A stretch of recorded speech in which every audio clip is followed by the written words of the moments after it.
Continuamos en la UNED y estamos en el grado de Historia Contemporánea de España, 1808-1923, y estamos hablando del reinado de Fernando VII. Hablemos de la vigencia de la Constitución 1812 al 14 y del 20 al 23, y del trienio liberal 1836 a 1837. La Constitución de 1812 contribuye también a la destrucción de los fundamentos del antiguo régimen español en el orden social y económico. Quedan abolidos los señoríos jurisdiccionales, se elimina el Tribunal del Santo Oficio y se permite la libertad de contratación en los campos y fábricas, y se incautan los bienes de todos aquellos que colaboran con el régimen napoleónico. A pesar de la plasmación parcial del proyecto liberal, esta no pudo ser más radical por la importante representación de la nobleza y del clero y de la debilidad de la burguesía.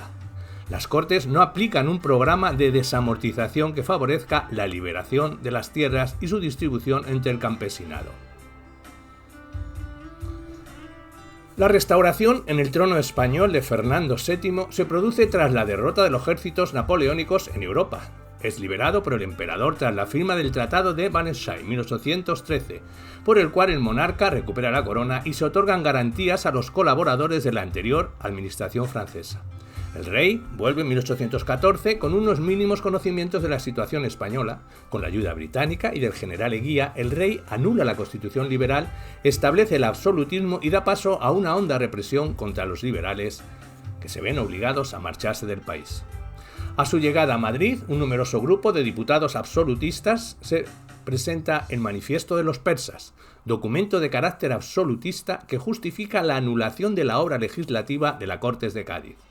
El restablecimiento del absolutismo se produce en una España con una profunda crisis económica causada por la guerra y la inexistencia de suministros desde las colonias americanas. Hablemos del sexenio absolutista, 1814-1820. Los sucesivos gobiernos de Fernando VII tienen que hacer frente al bandolerismo rural. Martín de Garay es nombrado ministro de Hacienda y ante la caótica situación económica plantea como soluciones la reducción del gasto público y una reforma fiscal que aumente los recursos del Estado. El sexenio absolutista tiene como características fundamentales la crisis económica, la reorganización de los liberales en torno al ejército y los constantes pronunciamientos militares. Tras las sublevaciones de Navarra, de La Coruña, Barcelona y Murcia, resulta decisivo el pronunciamiento de Rafael de Riego, en Sevilla. Riego proclama la Constitución de Cádiz al frente del ejército expedicionario que se trasladaba a América para reprimir los movimientos independentistas. Este pronunciamiento es apoyado por diversas guarniciones, así como por numerosos levantamientos campesinos. Fernando VII, acorralado políticamente, jura la Constitución de 1812 y se inicia con ello el trienio constitucional o liberal. Hablemos de él. Trienio constitucional, 1820-1823. En Madrid, los liberales, desde una junta provisional, dan paso a la formación del gobierno, en el que destacan antiguos doceañistas. El primer objetivo del nuevo gobierno es la reimplantación del marco constitucional, pero con algunos cambios que ofrezcan seguridad a los sectores conservadores, como una segunda cámara y garantías sobre la propiedad para los grandes propietarios de tierras. Con esta política reformista, el liberalismo español se enciende cada vez más en dos corrientes, la moderada o doceañista y la exaltada. La obra gubernativa de los liberales tiende a la reforma del antiguo régimen. Se suprimen los mayorazgos, se disuelve el Tribunal de la Inquisición, se implanta la ley municipal, se proclama la libertad de imprenta, se expulsa a los jesuitas y se deroga el fuero eclesiástico. Entre las reformas sociales destacan la reducción del diezmo a la mitad, la libertad de contratación, la desamortización de tierras, de propios y baldíos y la reglamentación de la instrucción pública y privada. Para cubrir el déficit de la hacienda pública, los liberales acuden a créditos en el exterior y a la puesta en práctica de medidas que afectan a los bienes eclesiásticos. La presión fiscal baja para favorecer una acumulación de capital. Pero en el interior, las malas cosechas originan un profundo malestar en una parte importante del campesinado. Asimismo, la oposición realista crece y aúna fuerzas ante el nuevo gobierno exaltado de Evaristo San Miguel. Arraigada en bastiones rurales de la mitad norte peninsular, crea la Junta Absolutista en Bayona y una regencia en Seo de Urgel. En el exterior, la Santa Alianza decide el restablecimiento de la monarquía absoluta en España. En 1923, los 100.000 hijos de San Luis invaden el país comandados por el duque de Angulema, que penetra sin apenas resistencia hasta Cádiz mediante un acuerdo de los liberales. Fernando VII es liberado. Década ominosa, 1823-1833. El duque de Angulema instaura la Junta de Regencia. Se produce una dura represión contra los liberales. El rey deroga la mayor parte de los actos de gobierno constitucional, restablece el diezmo, aunque no el Santo Oficio, reinstaura el mayorazgo y modifica los estudios universitarios. Su reinado, de nuevo, está condicionado por el problema hacendístico.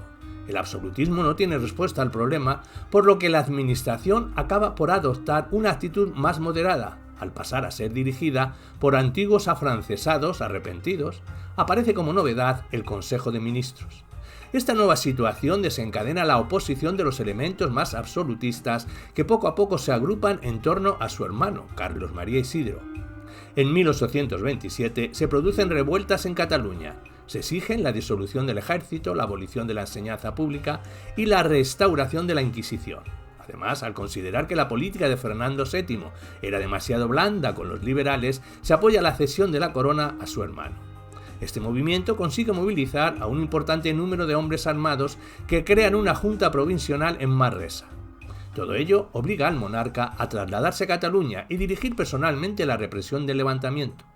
En 1829, Fernando se casa, como hemos dicho anteriormente, con María Cristina de Nápoles, quien procura restablecer lazos con los liberales moderados para ampliar sus apoyos ante el enfrentamiento dinástico. En 1830 se publica la pragmática sanción que permite la sucesión femenina al trono. Durante los últimos años del reinado, los liberales encuentran un nuevo impulso conspirador e intentan varios pronunciamientos que serán duramente reprimidos por el rey. En 1832, después de sufrir el rey un ataque de gota, que parece mortal, su hermano Carlos prepara el motín de la Granja contra la reina y consigue la rerogación de la pragmática sanción. Los liberales moderados que rodean a María Cristina forman gobierno, sea Bermúdez, en detrimento del absolutista de Carlomarde. Se concede una amplia amnistía, se reabren las universidades y el ejército es depurado de carlistas. El monarca se recupera y reimplanta la pragmática, lo que conduce a Carlos María al exilio en Portugal. El proceso de independencia de las colonias españolas en América tiene sus raíces en los cambios culturales y políticos del siglo XVIII, la experiencia de autogobierno que le proporciona a la burguesía criolla el vacío de poder producido en 1808, la debilidad de la monarquía fernandina agobiada por las deudas subsiguientes a la guerra, la incapacidad diplomática de España y la escasa capacidad de control marítimo derivada del desastre de Trafalgar. Otros factores explican el surgimiento del espíritu independentista, tales como la oposición al control mercantil de la metrópoli que impedía a los criollos comerciar libremente con competidores anglosajones con mejores precios y calidades, reivindicación del comercio libre, con el reformismo de Carlos III, que había supuesto un mayor control sobre la administración colonial y el envío de funcionarios que desplazaban a los criollos de puestos influyentes. También muchos frailes y sacerdotes optaron por la vía de la resurrección debido a la llegada de noticias de las medidas desamortizadoras de Carlos IV o alguna de las reformas anunciadas poco después en la Corte de Cádiz, y actuaba como un estímulo constante el ejemplo de emancipación de las colonias británicas del norte, y era decisiva la ayuda material, económica y política que de hecho prestaron a los movimientos independentistas.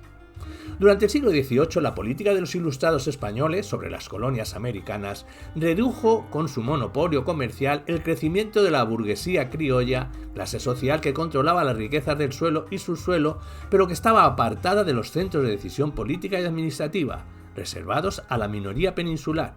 Esta burguesía criolla será la que inicie el proceso emancipador y la que asuma el poder cuando las tropas españolas abandonen el continente. Todo el descontento alimentado en América tenía como fundamento y justificación los escritos de la Ilustración francesa y el ejemplo de Estados Unidos animaba a los criollos a llevar a la práctica sus deseos de independencia. La doctrina ilustrada inspiraba los ideales de la burguesía criolla y justificaba la revolución venidera, pero en absoluto serviría para promover avances en el desarrollo político y social. El proceso de insurrección americana tendría un marcado carácter clasista, y en él participarían oficiales del ejército español comprometidos con la causa criolla. Bajo la bandera del patriotismo se trata de ocultar el modelo criollo de nación, en el que la mayoría de los ciudadanos quedaban marginados, mientras que el militarismo y su derivado caudillista se apoderan de todos los recortes del poder. Era un nacionalismo provinciano, que disgregaba el imperio en distintos estados acordes con las divisiones administrativas creadas por España. Los antecedentes más inmediatos de la independencia se encuentran en las rebeliones campesinas, con la Paz de París y el reconocimiento internacional de la independencia de Estados Unidos. Estos se configuran con el proceso emancipador.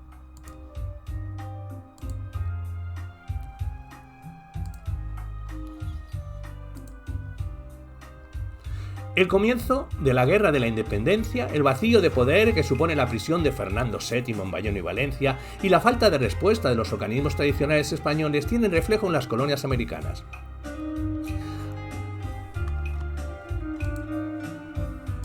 Al igual que en la península, se proclaman juntas revolucionarias que coordinan la acción del gobierno de las colonias, destituyen a los capitanes generales y legislan en materia comercial y fiscal. Estas juntas no reconocen la autoridad de la Junta Central de España e inician el proceso de independencia.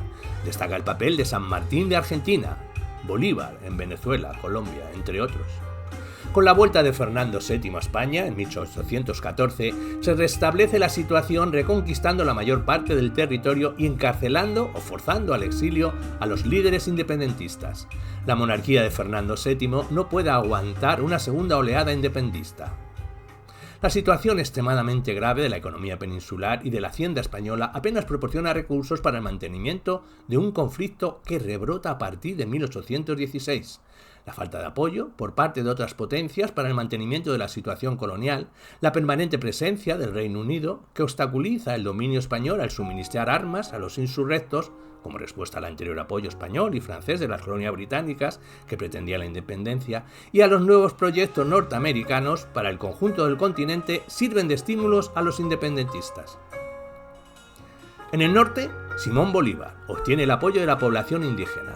A partir de importantes victorias, logra la liberación de Ecuador, Venezuela y Colombia. En el sur, se convoca en 1816 el Congreso de Tucumán, que tras la declaración de independencia de las Provincias Unidas, Argentina, Uruguay y Paraguay, tiene como resultado futuro la creación de Argentina. San Martín inicia la marcha sobre Chile y, ayudado por O'Higgins, alcanza la independencia en 1818.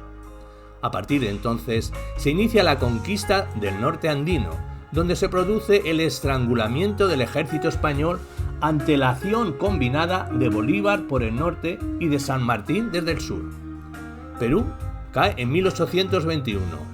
Lima, tomada por los independentistas y reconquistada posteriormente por las fuerzas fernandinas, es perdida definitivamente ante Bolívar en 1824. En México, Agustín de Iturbide logra fácilmente la independencia y se proclama emperador en 1822. En 1824, en la batalla de Ayacucho, Sucre diezma a las tropas españolas, lo que origina la rápida independencia de Perú y Bolivia. Las únicas colonias americanas que siguen bajo dominio español son las islas de Cuba y Puerto Rico, que se mantienen hasta 1898.